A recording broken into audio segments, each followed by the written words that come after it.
Mom and dog asleep. Required because they won the war against humans centuries ago. Once they sealed the rifts between their worlds, your culture faded away. Once you arrive in the alternate dimension, you will assume the body of the Clary in that world. You will think and feel just like her. I'll still know I'm me, right? I'll know I have to find the portal. There's a catch.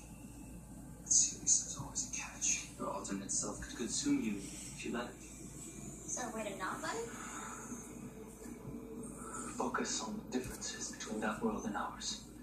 Find something or someone to keep you grounded to this one. Easy enough. It will be more difficult than you think. If you don't hurry, you could cease to be this world's Clary Fairchild. And be stuck in that world.